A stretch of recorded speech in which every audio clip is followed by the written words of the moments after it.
Aloha, family. This is the Beyond Boundaries podcast where we go beyond the boundaries of the normal confines of the mind and we shine and expand to some dope ass shit. Today, we got this amazing person named KAHEAL, who is the founder of Fireflies Forest. And I've been going there ever since the very first one. It's been a really deep, integral part of my journey and growth. And it's my twice a year reset to come and really recharge with the buns out, suns out, and have a good time with some Soul Tribe. So everybody welcome KAHEAL.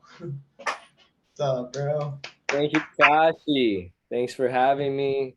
Honored to be sharing this time and this moment with you. And yeah, let's dive into it. Sweet. Yeah. So being somebody like yourself who is obviously manifesting things effectively, creating their visions and bringing them to fruition. And actually, you're currently, I think, sitting outside this cabin that you manifested, where I ate one of the avocados from that tree right outside your cottage today. I don't know if I was supposed to take a couple of those, but I did. So thank you so much for your fruits. And yeah, so I had some questions written down for you. And the first one really is, what does your day-to-day look like? Because it must be something special, I'm assuming, to be able to manifest all this good stuff. My day-to-day, my day-to-day is fluid. It's becoming more structured. I actually just decided this morning that I'm going to start waking up for the sunrise.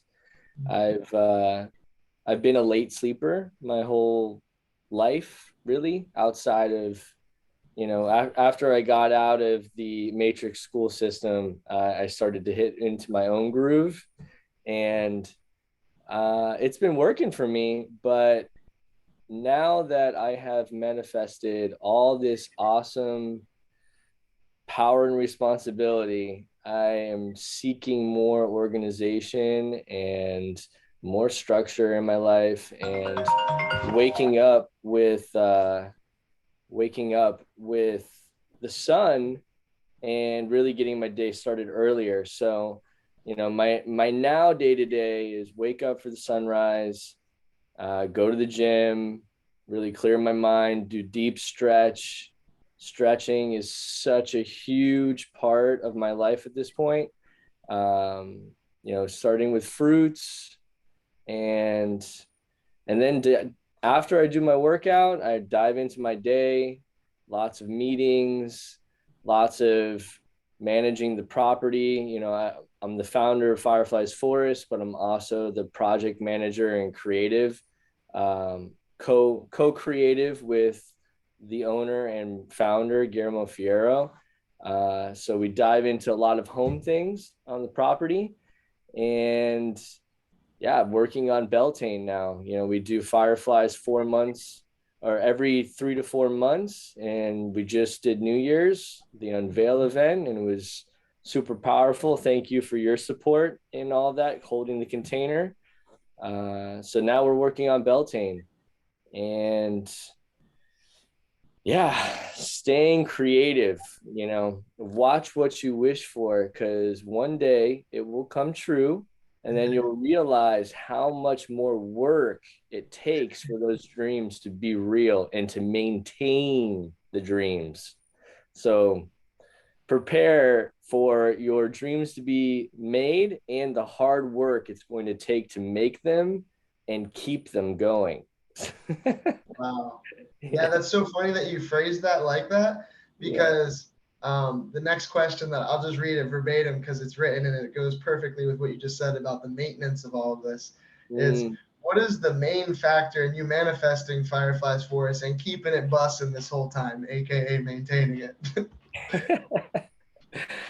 Fireflies Forest is an incredible story of my own inner works life transformation. I've been in the nightlife industry for 15 years. I've been a visual performance artist, started with fire shows, and then manifested myself onto a tour, the Life in Color tour. It was a paint party. It was a touring paint party. And there's where I blossomed into more visual performance, stilt walking, 6 foot bubble. I used to crawl on top Really? of. You're a stilt walker? I used to get into a 6 foot bubble and run across crowds of tens of thousands of people and get like Like on caught, top? yeah, on top of them. Yes. So crazy. Damn, that's insane. And I created a double angle grinder act where I take 2 power angle grinders and I'm grinding on metal on my chest and I'm shooting sparks out from my body. Um, Almost killed myself on stage. I don't know if you can see this guy. Yeah, Oh shit, right on the artery. yeah, that That's was, your left one too. Fuck, that's yeah, like right where it's at. yeah, yeah. It was a millimeter away from all of my arteries. You could actually see them there, and yeah, that was one of many near death experiences I have been living. I live securely on the edge. As a side digression in this whole story, I live securely on the edge. It's the best view, and I think it's the only way to live. So I've been pushing the boundaries of what is possible in my life ever since I could remember. And that has brought me into all this extreme performance.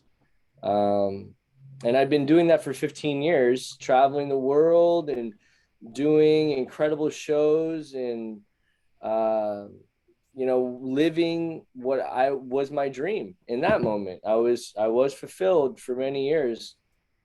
Um, and I don't know, I'd say about 5 years ago, I really started to feel like I wasn't fulfilled and I was searching for what was going to make me happy or, what was my next step, because I was feeling a bit complacent with all of this. And I found spirit, that was my major, ah, this is what I've been looking for. And I started a Tuesday gathering. It started as a meditation group in my front yard.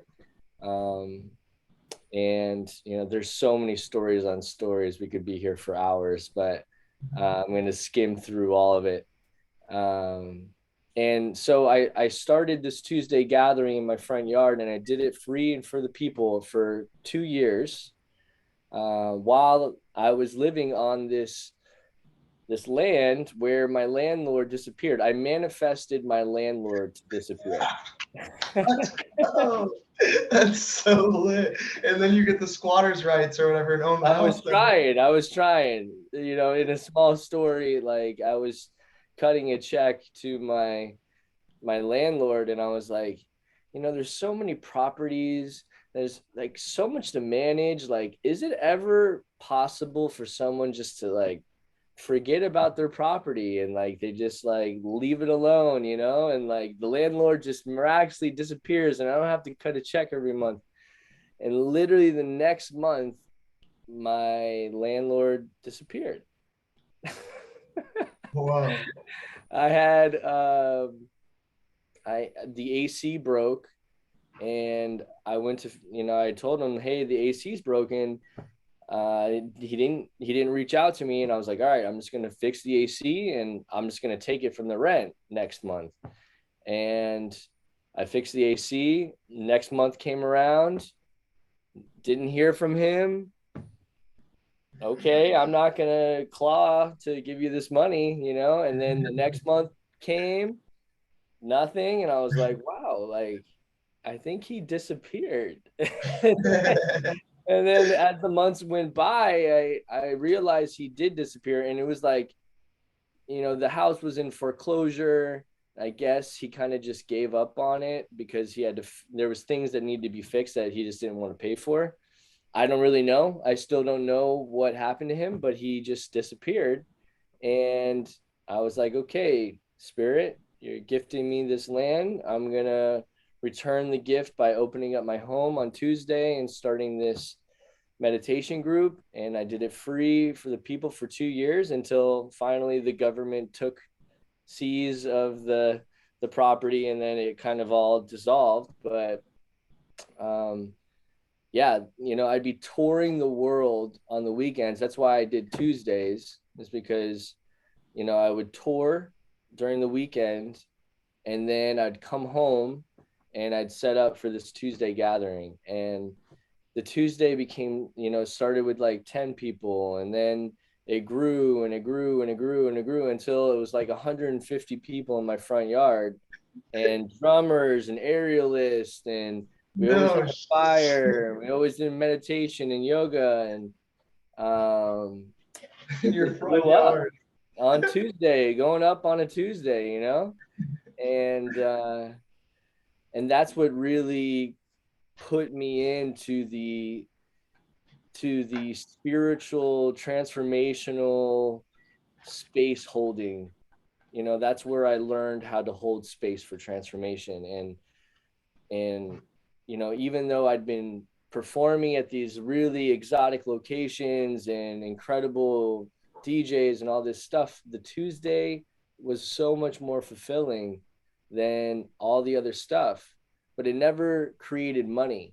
And so I never thought that I would be able to create a living that way, because I was also in that insecure space where, oh, we're creating a healing event, it's spiritual, money is evil, like that whole paradigm where you don't want to honor currency and honor money. I mean, that's really what it is. And it's a beautiful notion and thought. It was also inspired by Burning Man, and I'm an 8-time burner, and I definitely took the inspiration of Burning Man and integrated it into the Tuesday gathering. And Burning Man has this concept where they like to paint the facade that money isn't like it. Everything should be gifted, and that's a beautiful concept, but it doesn't work. Like bartering systems and things like that's, for me, that's a primitive technology. Like the dollar is the instrument that makes barter and trade fluid. It's an exchange of currency, and it's a instrument for energy.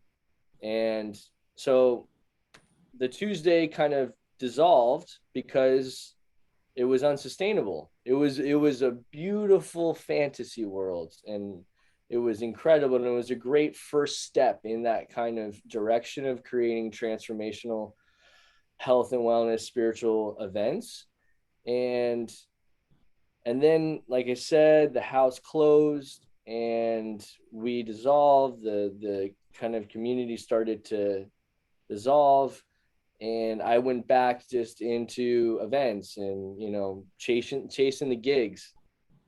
But now being have tasted the real art of gathering, I was changed forever, and I was doing these gigs and it was feeling more like work, and I did that for a few years until a brother, Enzo, he is part of the Illumina tribe, and he invited me to Mykonos to do this retreat. And he was the first one that relit that kind of fire in me and was like, I want you to be the master of ceremonies of this retreat. And he wanted to create an initiation ritual for his retreat. And he gave me the honor of creating that initiation ceremony, and it like lit me up in such a way. He like empowered me in a space where I hadn't ever felt that before. And it was like a combination of all my performance background in a purposeful way. And I think that was another major part of the birth of Fireflies, was the integration of my performance and entertainment background and intermixing that with purpose and intention, which is ritual, and people are so afraid of ritual. They Yeah, like that word just like it's like, they hear the word ritual and they're like, oh, cult, yeah, or oh, Satan, exactly. and people really need to move past that and see that there's so much ritual in everyday life. I mean, our living is the first ritual that we all do. Yeah. You wake up every morning, you go to sleep every night. Like, that's a ritual. I mean, maybe you don't want to call it a ritual, but it is. That's a Yeah. ritual. Totally. Brushing your teeth every morning is a ritual. Ritual. Um, but anyways, back to Mykonos, and he activated me with this power of, oh, I can integrate my performance into a prayer performance, where the only difference between um, a Broadway theater and going to church is the intention. Like people need to realize that it's all a show. It's just, is it a show solely for entertainment, or is it a show that is integrating intention, purpose, empowerment, all of these things? Like, that's a ceremony, or that's a ritual. Like, that's the only difference between entertainment and ritual, is purpose and intention. And people really need to understand that. And so, like I said, I got activated at Mykonos with being the master of ceremonies for this ritual, and I met Guillermo Fierro, which is my brother now, and we connected, and we shared the same vision of wanting to create sacred space for people to rise their consciousness and heal.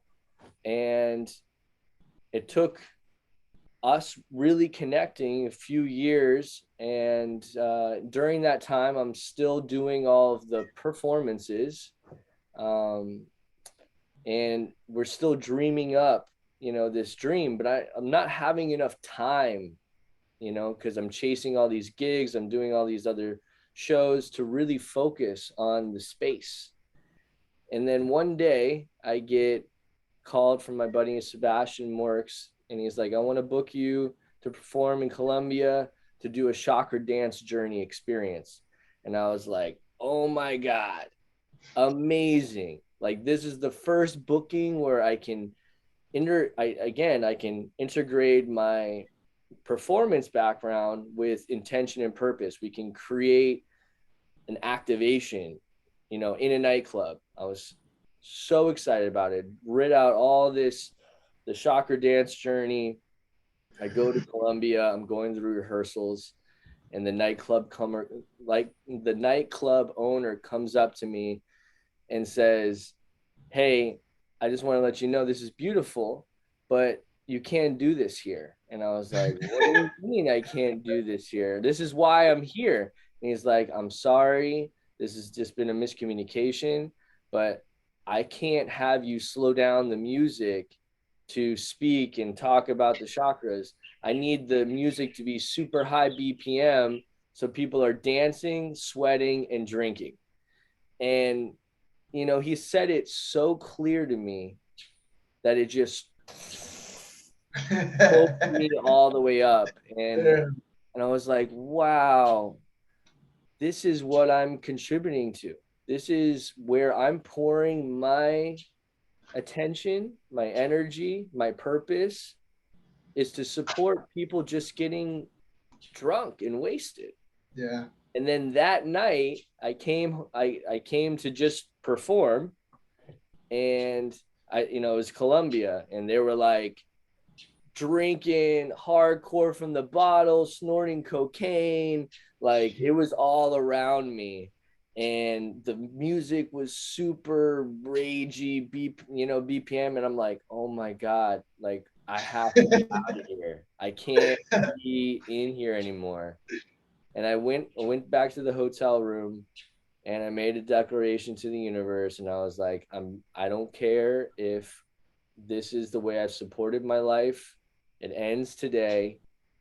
I'm not going to contribute my magic to this industry anymore. And sure, like, right after that is Winter Music Conference.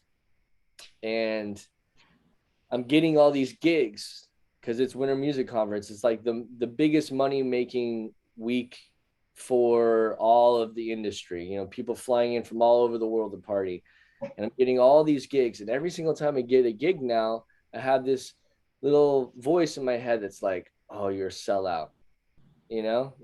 And then I get another gig. Oh, look at you. All we have to do is just dangle a bit of money in your face, and you go. You're not in integrity whatsoever, you know. And I'm feeling so bad every single time I'm getting a gig. I'm feeling so bad, and I'm flying back from Colombia. As I'm flying, lockdown hits, and Let's go. the whole Miami Music Week vanishes, and my whole career vanishes. Oh, Like literally the same exact time that I had this awakening, wow. COVID just like was like, oh, this is, you made this declaration, you can't go back on it. I'm gonna annihilate your whole life. Damn, that's so lit, dude. The universe is crazy how it talks through people like that. Continue, yo. Wow. And I was like, oh my God, this is my sign. Like Yeah. this is the sign of all signs that this is my opportunity to make a major change in my life. And so, without any distractions, I create my first business plan, my first ever business plan. And all of quarantine, I worked my ass off with Guillermo, going and like really digging into how can you make a space work, the financing, the maintenance, the like, how are we going to make this thing work? It took months. Every single day took months. And for the first time in my life, I had the time to dedicate to it because I had nothing else to do. It was COVID for me was the biggest blessing of my life. Yeah, Like, facts, bro. I mean, I like it literally quantumly shifted my whole life to where I was, and this is just like another digression. Is like I come from extremely humble beginnings, and those that don't know me see me only for where I am now. And um, when I made the business plan, I was living in the hood, like Liberty City, 62nd and Martin Luther King Drive, like scary neighborhood is where I came from, where I moved from here. Like that, I went from that place to this place. And Like to home. From there to home. yes, Let's go. like started at the bottom, now we're here, Yeah. like it was lit. And I've been like a gypsy, me and my family, because we are artists. It's never been easy for us. Like we've lived in warehouses before, friends couches. I know we've been surfing all of Miami for 15 years, and this is the first semi-stable space that we've ever had since I moved to Miami 15 years ago. So, but yeah, during COVID, I had all this time. I actually created, uh, our community has beautiful ideas. Our community either is insecure or lazy to actually write down the ideas and the intricate details that make that big idea actually real. So many of our communities like, oh, I have this vision of building a community or building a festival, and that's beautiful, that and that's where it starts. It definitely starts there, but you have to put in so much more. Like that's the alchemy of transforming an idea, pulling it from that realm and soiling it into this earth is preparation, organization, staring at a computer screen a lot. Like, Yeah. I mean, it's like, this is the real work, you know? People see the tip of the iceberg and they don't understand the huge supporting energy and magic just for that little thing to be shown. Totally. Totally. So during COVID, I finally put my dream and Guillermo's dream into it. We actually wrote it out, planned it out for months. And then we present it to his father, and his father says yes. And we're like, oh my Yeah, let God, me see your left hand. You know yes. Tony Robbins, say yes. Say Yes. yes. um, and so we shift into, wow, this is real. This is going to happen. Then the universe throws another curveball at us, and Guillermo overstays his visa because he's from Spain and he has to leave the country. And then the property's in due diligence, and we're like, oh, I don't know if we're going to get it. And during the 6 or 7 months of due diligence, I'm sitting in a space where I don't know what I'm supposed to be doing. Like, it's still COVID. Um, there's nothing for me to do with the project, and I don't know what to really do with myself. And so I learned how to DJ. That was another thing that I did during COVID. I spent the last You $1,500 just started I had. DJing in COVID? Yes. My man, dude, that's awesome, bro. And I That's so taught my inspiring. daughter. Yeah, and I taught my daughter how to DJ. I literally took the last $1,500 that I had, and I was like, I'm gonna learn how to DJ. Beautiful. So I got the console, and me and my daughter learned how to DJ during COVID while I was writing the business plan. I'm like, okay, now I know how to DJ. I've dreamt up a few festivals that I want to do for home, and and I have I want to try something out. Actually, that's not how the story happened. The story happened because I sold out again, and I took a gig for a party that was going to be a rager, and it was Halloween 2020, I believe.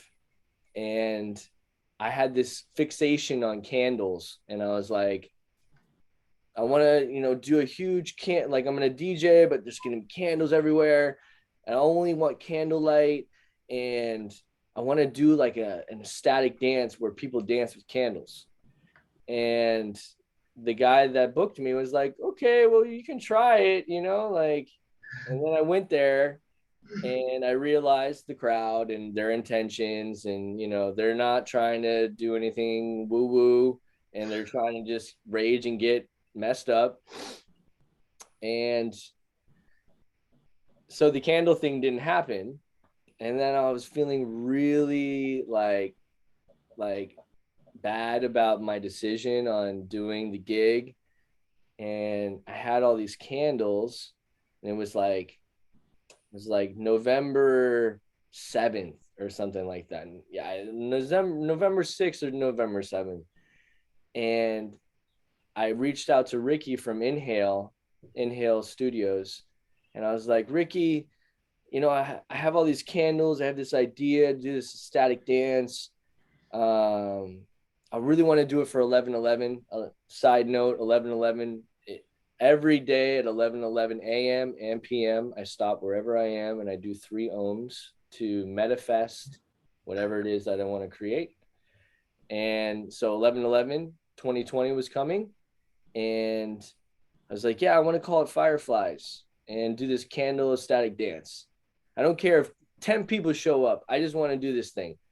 And she's like, all right, well, it's COVID, like, whatever. My studio's open. I love you. Yes, let's go for it. We sold out the space. We oversold out the space, and 120 people showed up. and we're all holding our candles. And I was like, wow, this is powerful. Yes. Like, here we are aching out of COVID, Miami being the pioneers of the world when it comes to COVID. And here we are, we've come together for the first time. We have these candles, we're lighting up the darkness. I'm hooked. This is so good. And I made a declaration on 11/11/2020.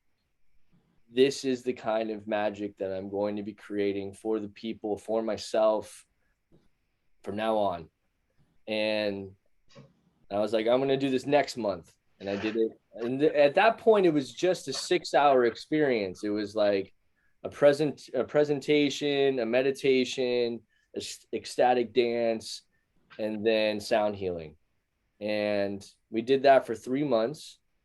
And during this time, it's really momentum starting to pick up. And I'm like, wow, like, and then I'm claiming my worth. I'm like, okay, like this is valuable. People are being nourished by this. Okay, I deserve to charge an admission for this, and I started with $25 and it was working. Okay, like, no, like, people are really enjoying this. It's more valuable. It's like $35, and like every single time I'm empowering myself, and I'm also empowering, when you put a value on something, people just appreciate it more.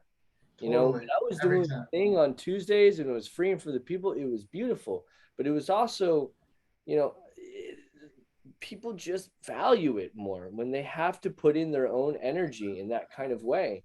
And I was seeing a whole new community kind of emerging that was attracted to fireflies. And we did it 3 months, and then all of a sudden, I get invited to DJ at a property in Homestead, and a beautiful 10-acre property. And I get there, and I'm like, holy shit, this place is beautiful. Like, this is amazing. And it's only 4 minutes down the road from the property that we're trying to get. And I connected with the owners, and we really connected. And my birthday month was coming up, and I think I was the one that initiated. And I was like, Hugh, which is the owner of the property, I was like, I just love your property so much. I would really love to do a fireflies here. And he said, absolutely, yes. And I was like, well, I just like, I want to let you know that, like, I don't really have any money, and this is the whole thing, is like, I started fireflies with 100 candles and no money. Like, that's Let's go. literally where it started from. And so every single time I was getting money, I was just putting it right back into fireflies. And so, you know, I tell Hugh, like, listen, I would love to rent your property, but I just don't have the money. He's like, don't worry about it. You're bringing a gift that I've been waiting for over 30 years, which is people actually enjoying the land that I've carved out. He transformed. It's called Gaia's Hideout. He transformed it from a trash dump, a city trash dump, into his own park oasis. Like, Yeah. it is, I mean, It's incredible. Yeah. it's incredible. What he, like, one man's trash is another man's treasures. He owns that statement with what he created there. And he said, yeah, you just bring the people, it's a birthday gift, just do it. And this was 2 weeks in between the months. And I had already sold tickets to people thinking that Fireflies was going to be in Miami. And then I'm faced with this uncomfortable situation where I'm like, do I play it safe? Do I just do it in Miami? Or do I bring it to Homestead and, see if people show up? And then it, like, dawns on me, like, the universe is like, hello, you're making a whole business plan about people coming to Homestead for this. Like, you have to do this, Yeah. like, you have to step up and do this. And And I was like, all right, well, if we're going to bring it to Homestead, people are probably going to want to camp because it's a drive. And I was like, all right, well, people will camp for the night. Well, no one wants to set up a tent for one night. So, let's do 2 nights. And I was like, well, it's like Valentine's weekend and it like hit on a Monday. Valentine's Day wasn't until Monday. So I was like, all right, well, let's just do 3 nights in 4 days. And so literally, Fireflies took a quantum transformation from Fireflies to now Fireflies Forest, which is now a 3 night, 4 day festival. And so that happened with only 2 weeks to prepare for creating the content and organizing all the musicians and everything, and me calling out to the community saying, hey, I have this really crazy idea, let's do this, during COVID. um I don't have any money, but I have an incredible space and land. Do if I make money, I'll pay you. If I don't make money, I can't. Like, I'm sorry, like I can't because I don't have this money, but I think we're gonna make money, and if we do, I'll totally pay you. I had to make that kind of contract with 40 people, and that's its own work in itself. Is no one wants to work for that kind of deal. But the community showed up, and we created a festival within 2 weeks, and it was a success. And I was Major so, success. yes, and you were there.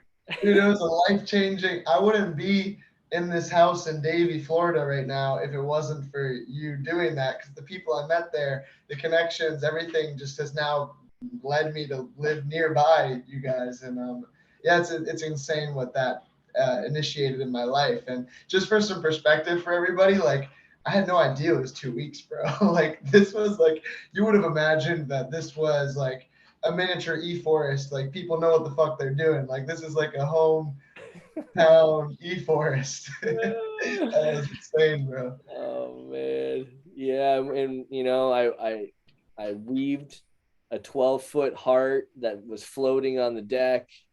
We did a flame a fire effigy on the water with my buddy Paul doing the flyboard, flying around the It effigy. was crazy. Yeah. Oh my god, those nuts doing backflips with fire and fucking lasers, dude, and like DJs playing and a static dance headphones while it's all popping off, just like everything. That was crazy. It was I had so, no idea. The 2 weeks thing, it's yeah. taking me a minute to digest that. How that's just the universe pulling through, That's awesome. Universe And no pulling. money? Oh my god, that's so yo. Fuck yeah. Yeah, there was a moment actually after uh we burnt the heart, um where, and mind you, we didn't have an anchor on the heart. So as he's flying around, he's pushing the flaming heart towards the shoreline. And I'm like, oh my God, I have to dive in and like hold and kick and push the heart. I don't know if you saw me, but I was literally holding the effigy, keeping it off of the shoreline I don't remember that as part. it's burning above Oh, the me. tree. Yeah, dude. There was that one palm that was nearby it. Yeah, yeah. Whoa. Oh man. But after that was done, I sat down, I think, and rested.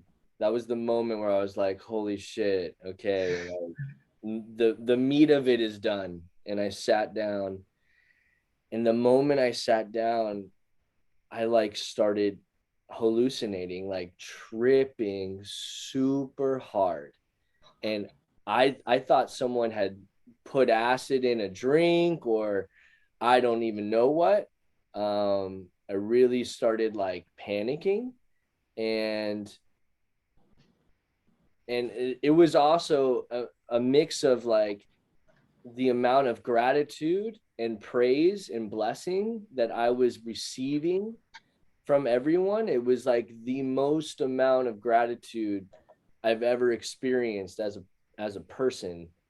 And I feel like that like really awakened my psyche. And I had a full-blown DMT activation for 9 hours. It was like I ended up going into my RV because I couldn't handle the gratitude. Like, and that's something for people to really reflect on is, you know, getting everything that you want is what you want, but mentally preparing yourself for gratitude and blessings, it may sound easy, but we're so used to not receiving these kinds of things that it becomes too much to handle. And like it's even if you're on some kind of psychedelic, if it becomes too pleasurable, it becomes scary. Like this is something that we are slowly opening ourselves up to receive and to be worthy of receiving and praising and honoring. And yeah, I wasn't used to it. I got slammed with honor, praise, and gratitude, and it literally blew my mind.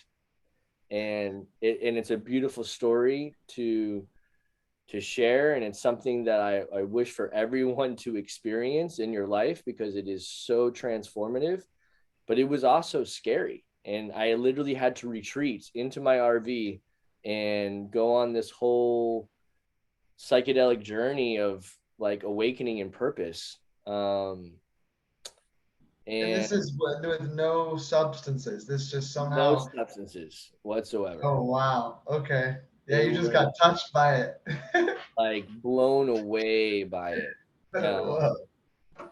And I at some point I fell asleep. I wake up again, and I've grounded into, wow, like I created a festival, and and with the support of my wife Tara, for sure, and all of the staff that holds that space, like we gave birth, like it was a labor.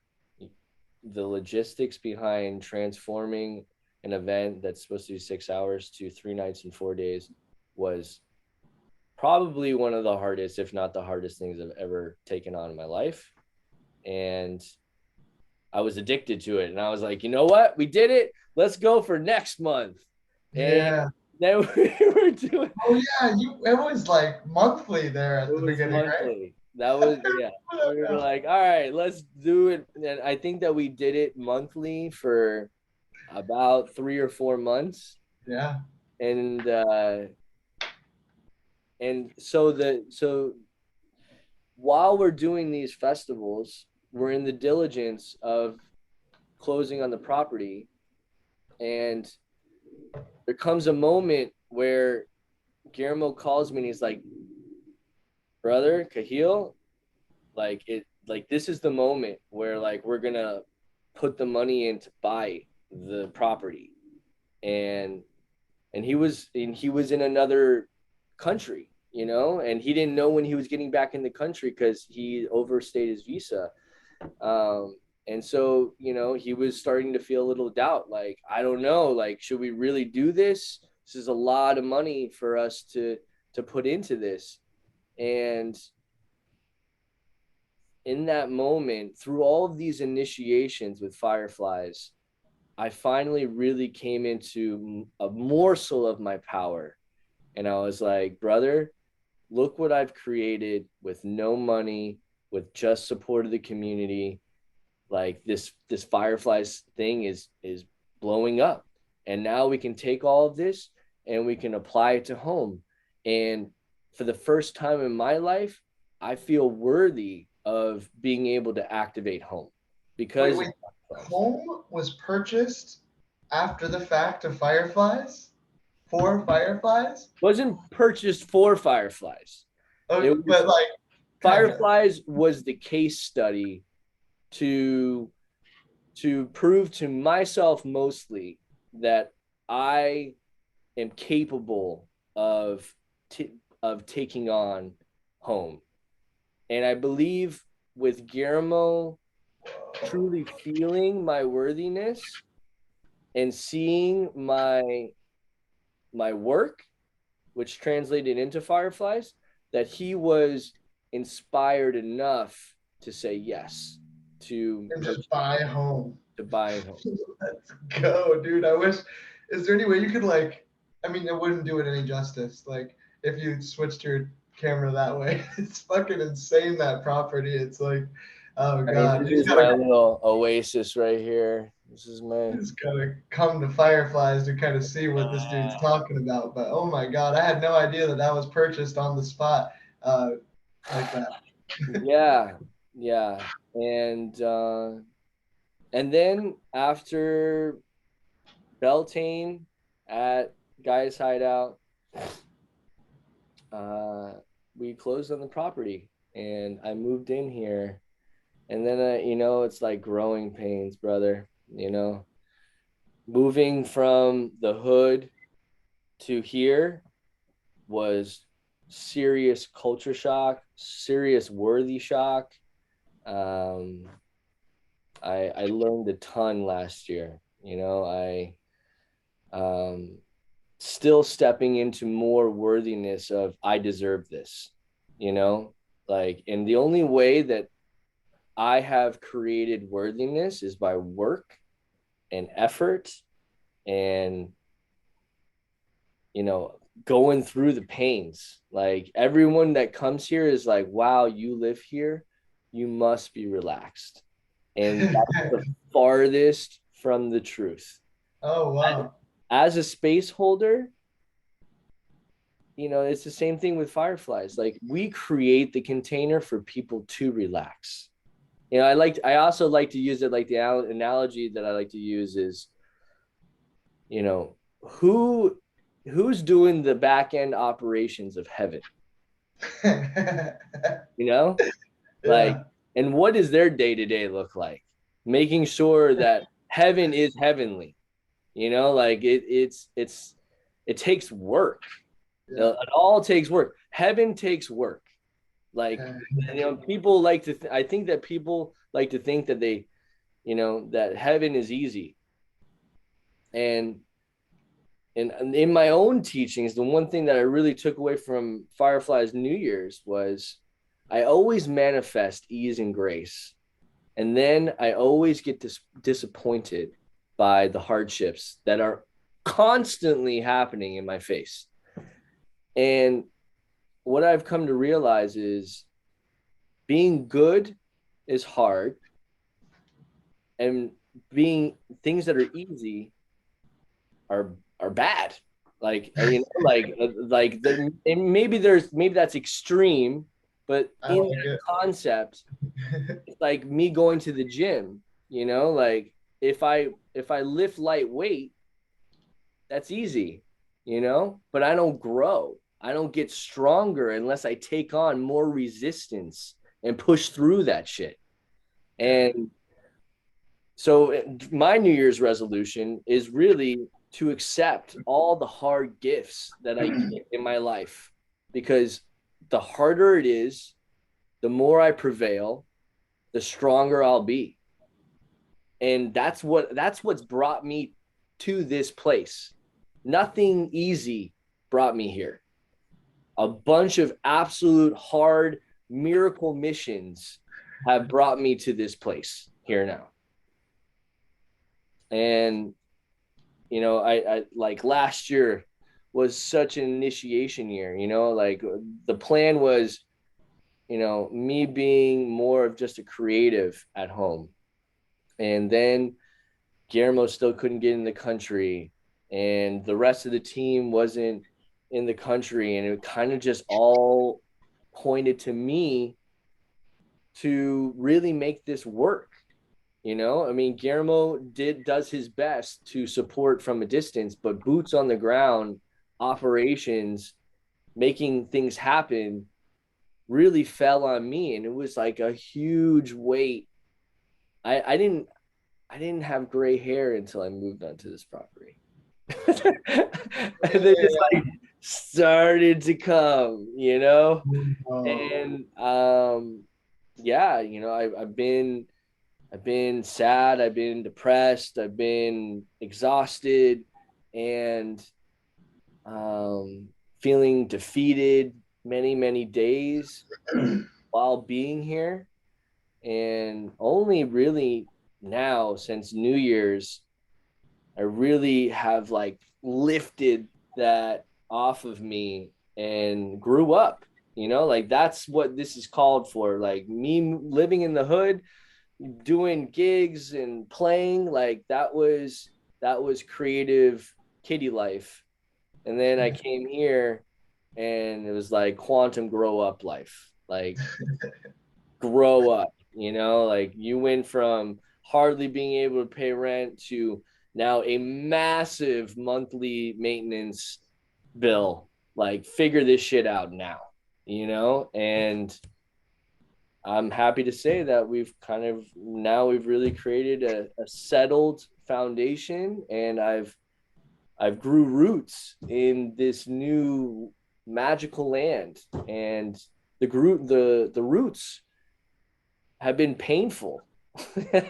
You know, it has not been easy growing roots. It's been strong and painful roots, and I'm happy that I finally shifted that energy, transmuted that energy, empowered myself with that energy to be here now to speak with you in this beautiful dreamland that I get to live in every day.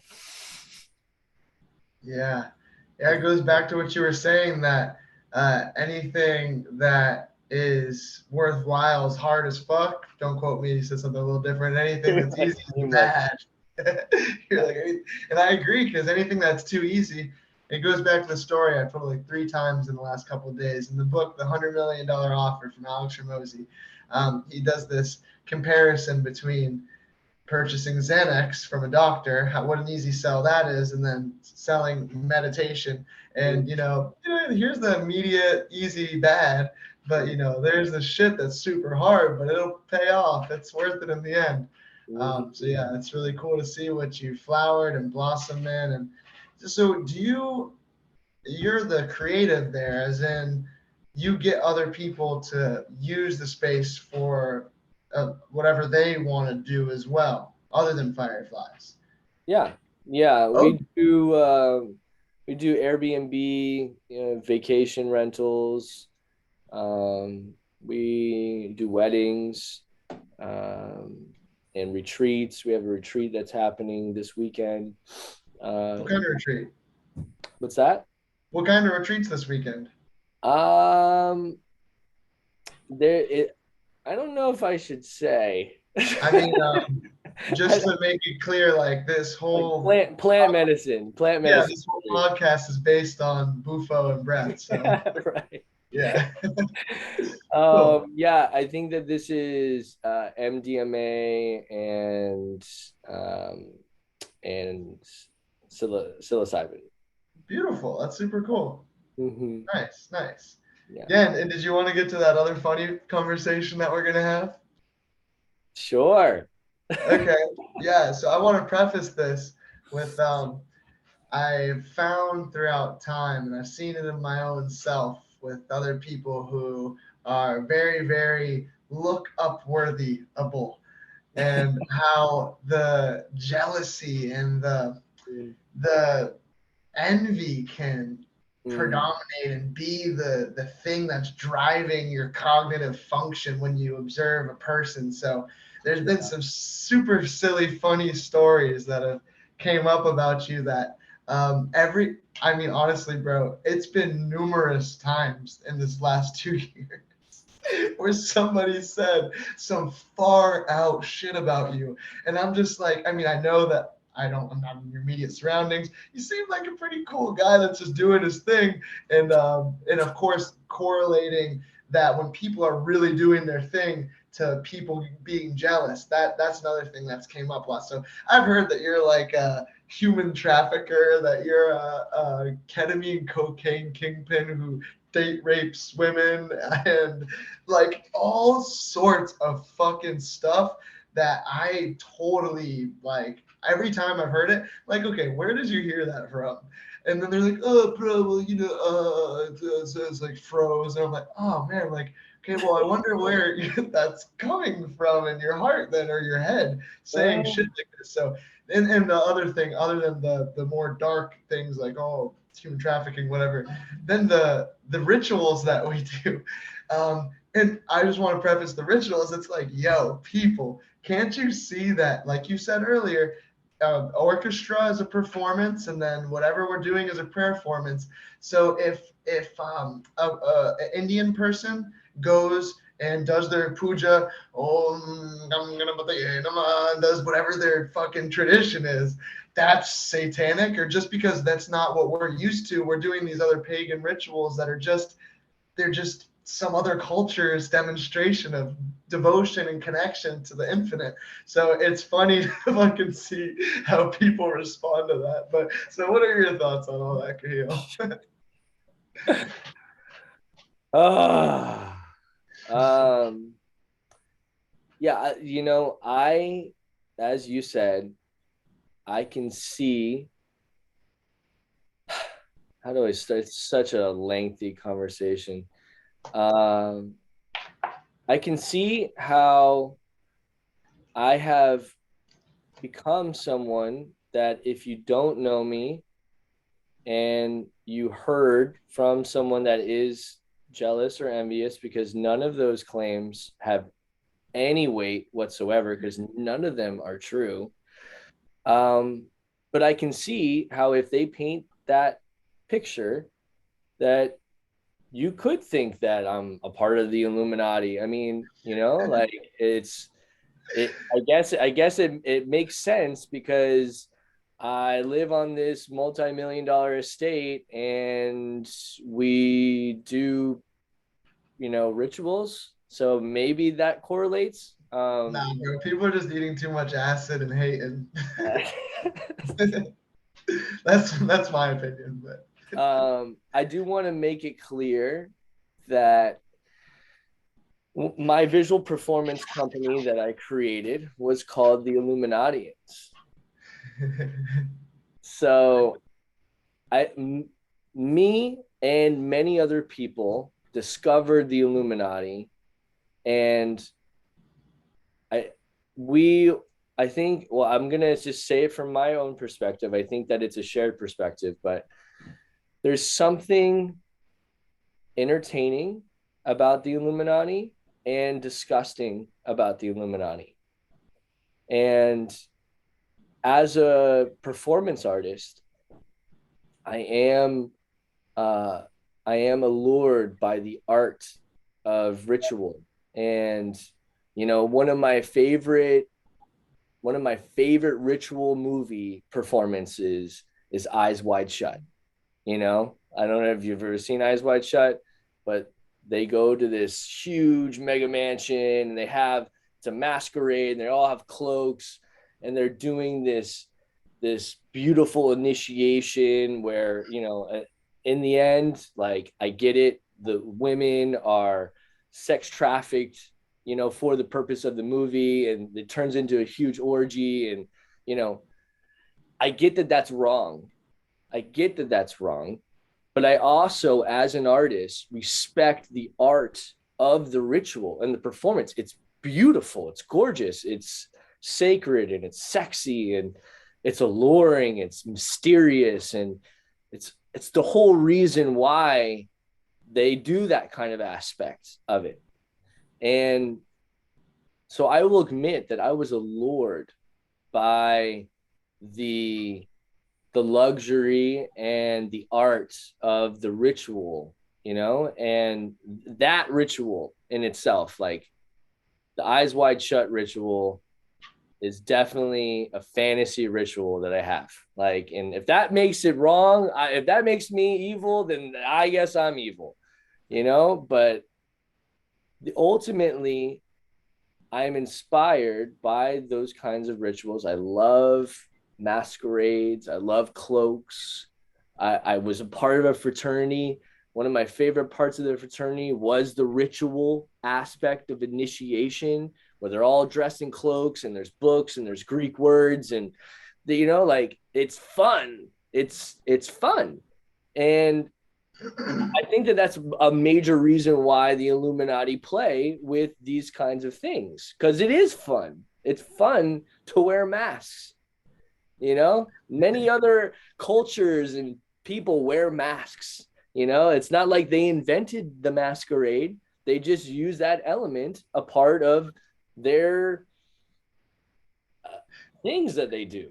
I don't know, because I'm not a part of the Illuminati. I'm just seeing the whimsical movie as aspect that I'm inspired by, which is cloaks and magic and masks and mystery and performance.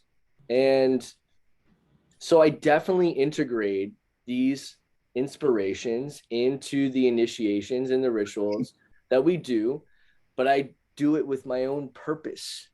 And to backstory on the Illuminati name, or the Illuminatians name, sorry. Um, Illuminati means enlightened. Like that's what Exactly. Illuminati means. Yep. And so when I discovered that, I was like, you know what? Like they're using these symbols. They're using these symbols to manifest what they want. Why don't I take hold of the symbols, because I'm also attracted to them. Who's not attracted to triangles? Like, come on, people. Again, they don't own triangles. They don't own pyramids. They just use them. No. So, Yeah. and a It's part actually of a yogic thing oftentimes. It's every culture uses these in different times for their rituals. right. I mean, it's just like the Nazis. They used the swastika, but the swastika was a symbol that was taken from India, Yeah, the Tibetan which monks, I means think. harmony and peace.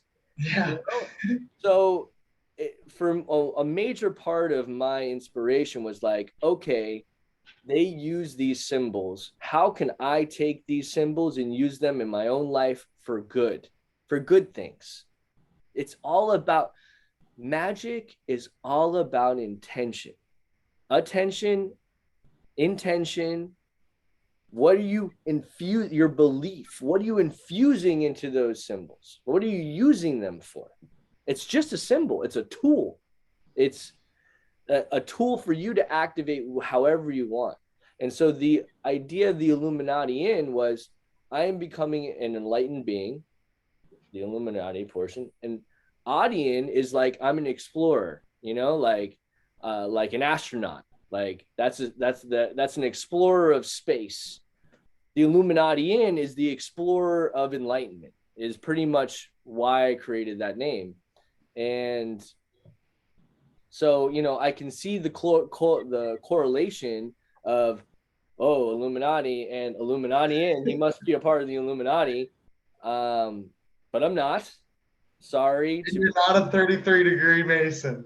I'm not a 33-degree Mason. Yo, I you know Illuminati Congo? What?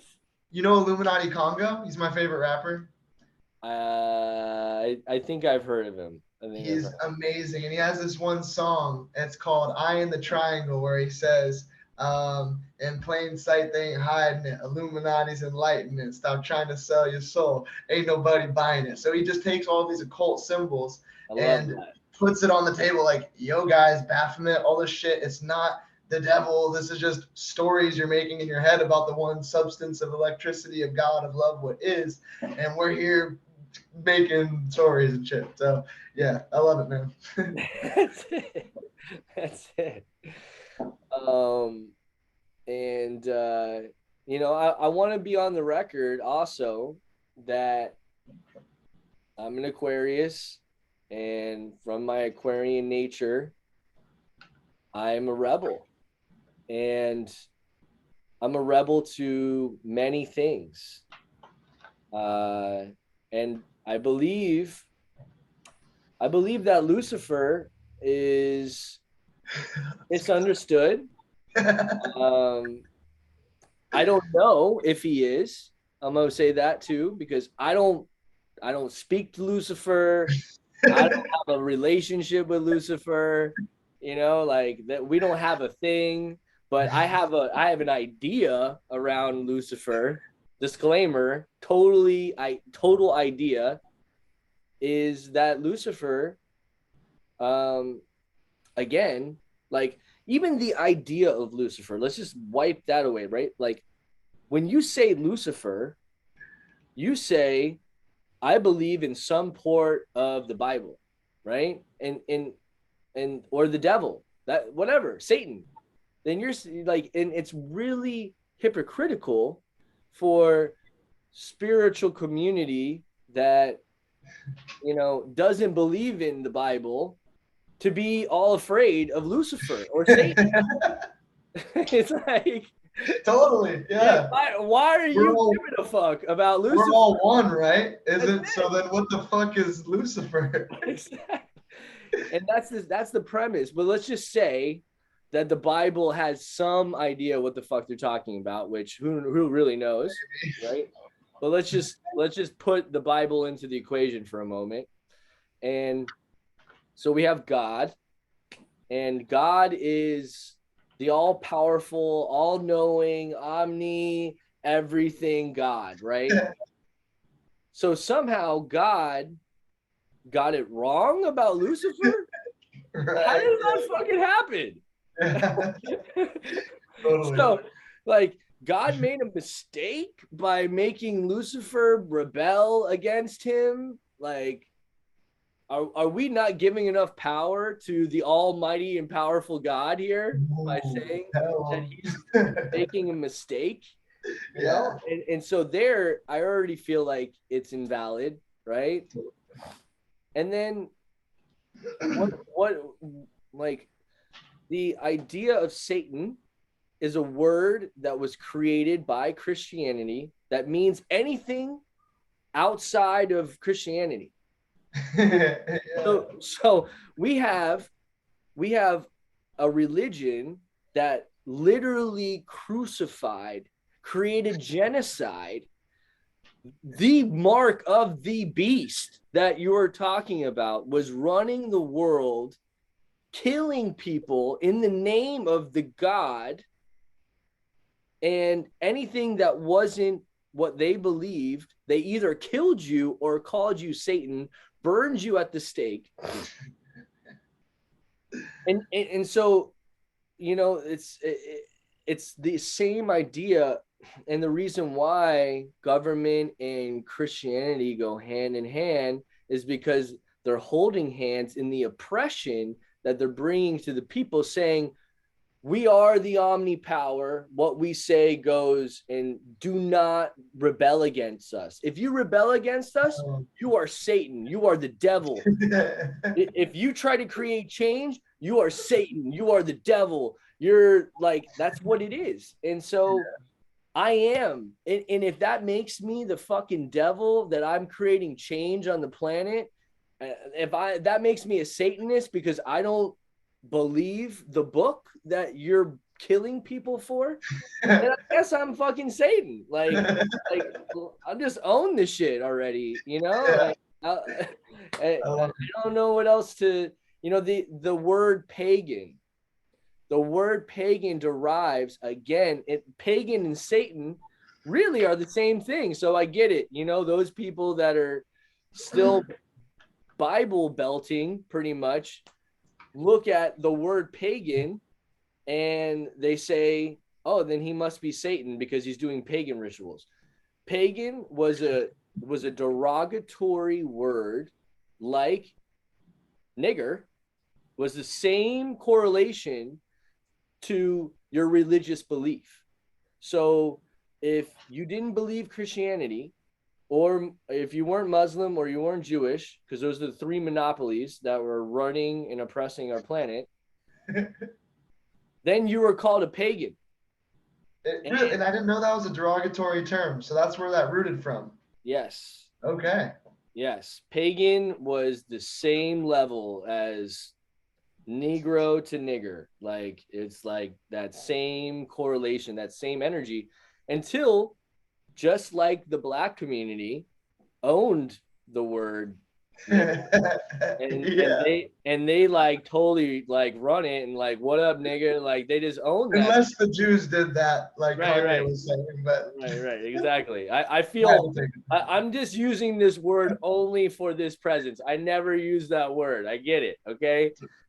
Um, but the pagans finally owned it, and we're like, all right, we're pagans. We get it. We're not you, and you've called us a pagan. We're owning. We're pagans. I love Pagan that. is again anything outside of those three major religions that work with nature, that work with the sun, the solstice, you know, the whole mapping of the seasons was came from pagans. Like, you know, like the winter solstice and the mid solstice, and you know, all of these that calendar was created from this kind of magic. And then the Christians, when they took over the pagans, they took over their holy days and they made them holidays. And like the winter solstice is like Yule, you know, or Samhain is Halloween. And so we've been masked, literally masked, uh, to forget that we are supposed to be in ceremony. We're supposed to be paying homage to the ones that have deceased, you know, our ancestors on Samhain. Like that's when we're doing ritual at Samhain, it's that we are connecting with our ancestors. Like there's nothing satanic about this. Like we are taking the time that we're supposed to connect with our ancestors. You know, we have Beltane coming, and again, that's a pagan holiday, and we are marrying the green man and the goddess. And you know, some people say the green man's the devil, and I'm like, what are you talking about? The green Oh, man is nature.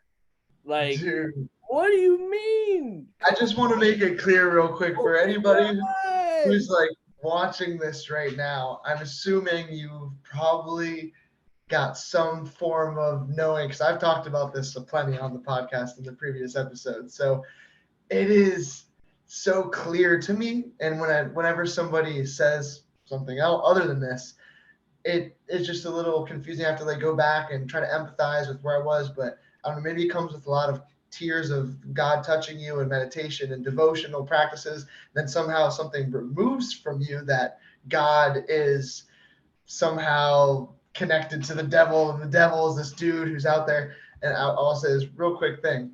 The other 2 days ago, I went on my phone and I opened my phone, and the first thing that pops up is Sri Sri Ravi Shankarji, right, the middle guy up there. He's one of my gurujis, and it's really with his, teaching me how to breathe and meditate, fucking saved my life from being a piece of shit, crazy criminal drug addict person to the dude that you're looking at now. So I got the honor to meet him a handful of times and ask him this question. So that was a question I asked him. It's like, yo, man, I just did this 16 days in silence and fasting and fucking completely.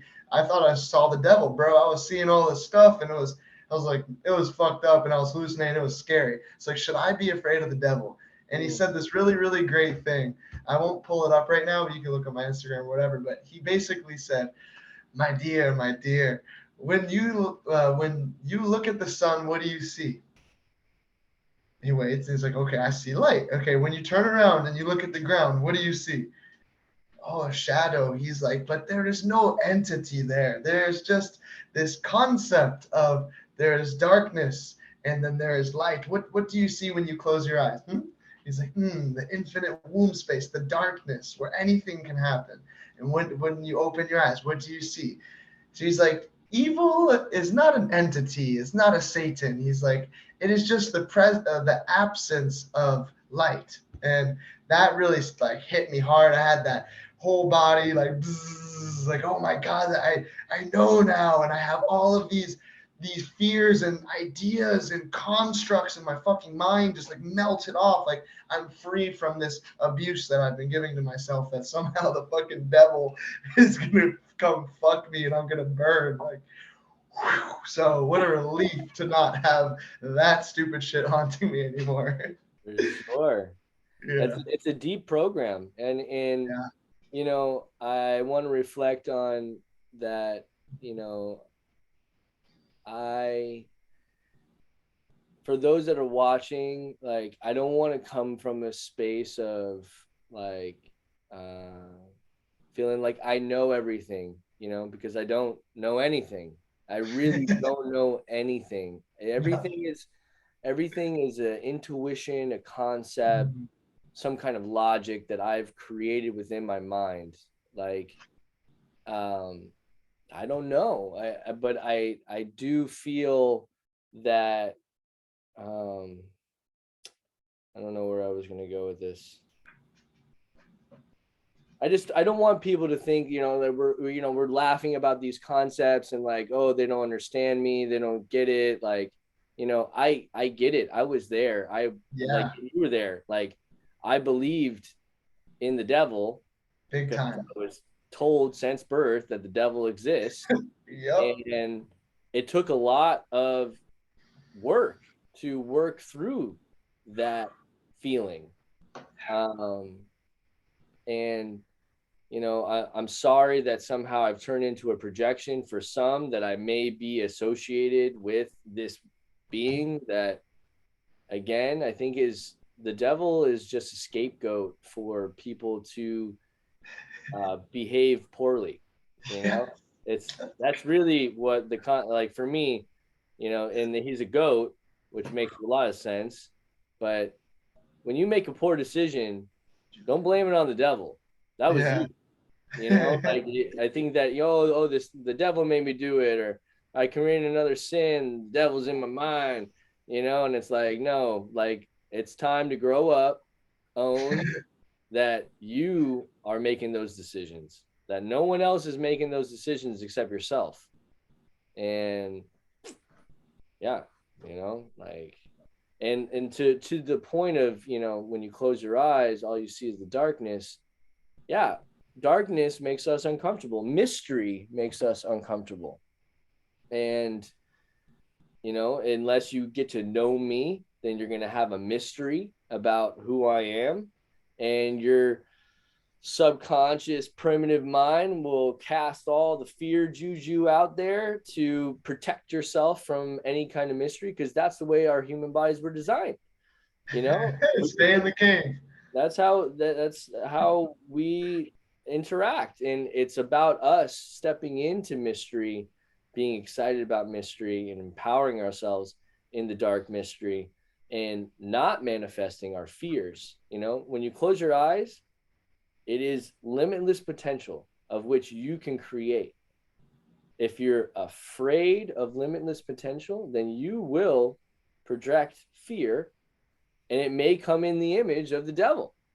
Like, we are creator force beings. So if you believe in the devil, then you'll create the devil in your own universe, in your own mind. You know, like, that's real. Yep. So it's hard to say that the devil isn't real, because we are creating everything that we really believe in. And belief is the most powerful magic that there is. And choose very wisely what you want to believe in and what you don't want to believe in. I'm here on the side saying that the devil is not real. Yeah. You know, like, I'm choosing that there is only one God, and we are all it. I choose to be good, and I am good, and that may be hard, but I'm going to be good for the rest of my life, and I feel good about that, even if it's going to be painful. It I Like I said before, you know, I think being bad is easier than being good. Good is not easy. Good Yep. is hard. There's a lot of hard decisions that are made on the path of goodness. And I'm here declaring to you and the universe, I'm a good person. I have great intentions for creating conscious community. Am I perfect? Absolutely not. Do I make mistakes? Absolutely. Am I a human being? Absolutely. And I have all these emotions that I'm working through, that we're all working through. And I'm going to continue to make mistakes. And I'm going to continue to get up and stand up and try again over and over and over again until I become a master, And even when I'm a master, I'm going to still be working. We're all going to be working. That's the whole reason why we're here. This is a working planet for us to do work and grow the fuck up in our consciousness so that we can fly to the next epic planet and do this over again on a higher level. So. Yep. Dude, I love something that you said. It was looking anywhere. It correlated with another quote from Illuminati Congo. I just sent you the lyric or the song. It's like looking everywhere except with inside them to find them. Blame the scapegoat for the devil inside them. You got to check the song out, but yeah, it goes perfectly into that. Yeah, I see it. Yeah. No more, and the concept, that you are God, like that concept is the ultimate power and the ultimate responsibility. And it's easier to play small and say, oh, I'm not creator force energy. I'm just a human being. And, like I'm just at the mercy of the universe and whatever it is. And, it's easier to play that role. And you can play that role and you'll find happiness in that role, I'm sure, to whichever degree that, we're all on our soul's journey. And so some people are prepared. A person pulled me to the side, didn't know me, looked me in the eyes and said, you're a really powerful person. You only know of your power, like your perception of your power is extremely limited, but where you're going, not everyone's going, and you need to be okay with that. And so, that really struck me in the space of not wanting to push anything onto anyone. And I want to also make this clear because I'm also called a cult leader as well. Really? I've been called a cult leader so many times that I created an acronym for cult. So I could just own it, just like the pagan thing, and just own it. So my acronym for cult is the Conscious Unified Love Tribe. I love that. But wait, what the fuck? I don't understand how someone could say you're a cult leader. I mean, maybe I just am not around enough or something, but like, it seems like you just make a festival. I've been called a cult leader since my party that I was doing on Tuesdays. That the people from the outside world, they see a fire, they see people around a fire, like meditating. They think that you're doing some black magic or something. It's weird. No, the fire is a very sacred tool for activating intentions, cleansing your energy. Like there's so many positive things to do with fire. So that's another thing is I work with fire a lot. And I guess because I work with fire a lot, I'm associated to the devil and all these evil things. But yo, your new fire ritual's lit, dude. That thing's so much fun. Whoosh. Fire bending. Yeah, dude. That was like the only other place you go to get some shit like that is like Tony Robbins walking on the coals. That was really cool to do that. Yeah, some more fire bending to come for sure. But Tony Robbins is a cult leader too, and he's a Satan.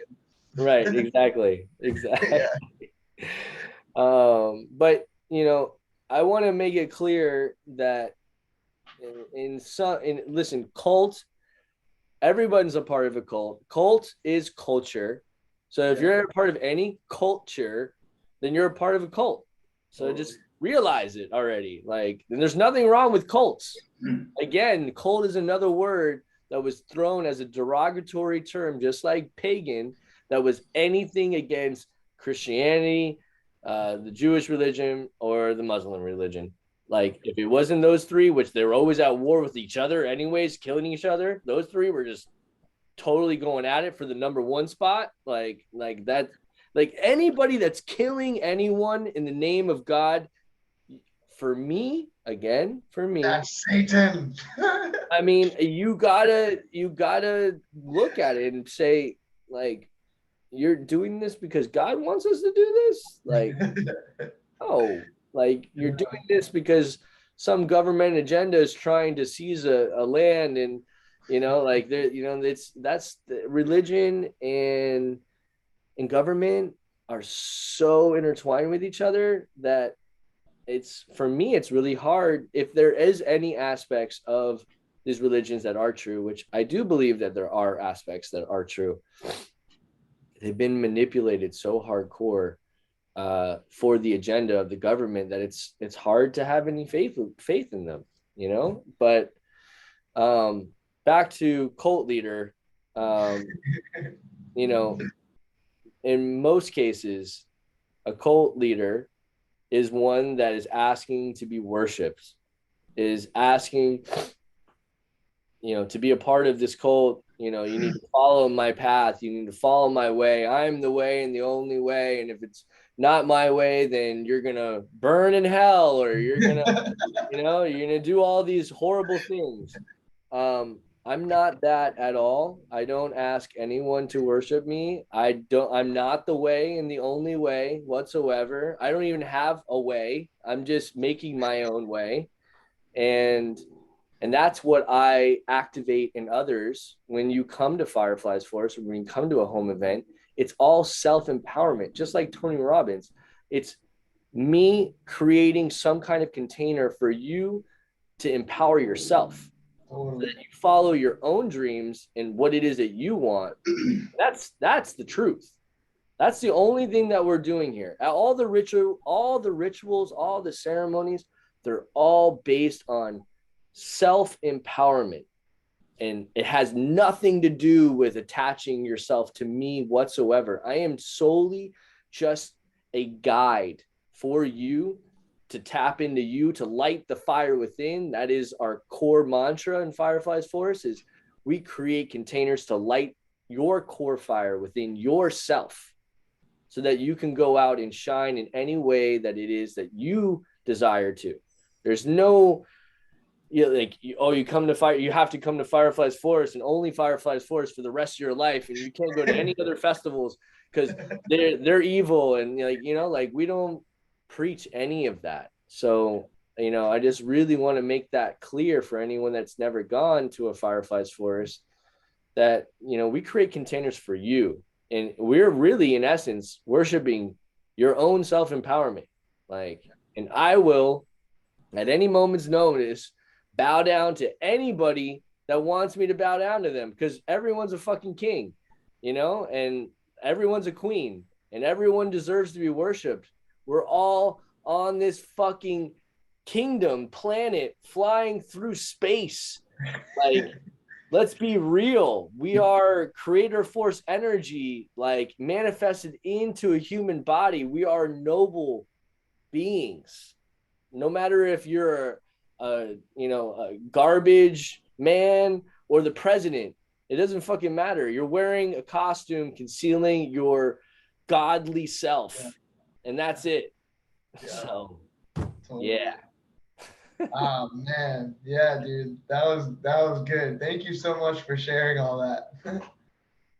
Getting down to the bottom of some of the bullshit, and and not knocking anybody who thinks the bullshit, because as we emphasized, I too was in a place where the devil and this and that, but it's just when if they actually watched all the way through, I'm assuming that anybody would notice that, oh wait, maybe I'm jumping to some major conclusions, and next thing you know, Kashi's the Satan worshiper too, because but I do have to, by association, Kashi. but I do have to affirm that I am part of your cult though, because I definitely do want to go to the next Fireflies. And so just a suggestion, next time, bro, it would be amazing, because I have been whipping up this craft for some time now. I do it twice a week for free, and I have paid clients all the time. Bro, I can pipe up a whole entire crowd. I just need the people in front of me.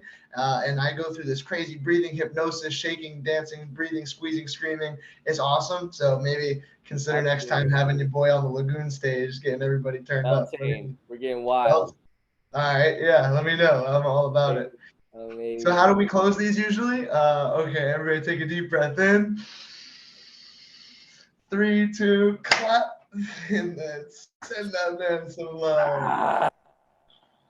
Yes. Thank you so much, bro. Yeah. Amazing, Kashi. Beautiful, Cool, brother. man. Yes, sir. Well, thanks for going beyond boundaries with us, KAHEAL. And I'm going to go eat the other half of that avocado from outside your house right there. Get it. Get it. All right, brother. Blessings, bro. and thank you, anyone that has stuck around to hearing the story. I have a lot to share. We kind of skimmed through all of it, but yeah, grateful to you, Kashi, for taking the time where I can unveil a lot of the mystery behind myself. So much love, Thanks brother. for being here, man. One love. Yeah. Talk to you real soon, man. All right, brother. Bye. Peace.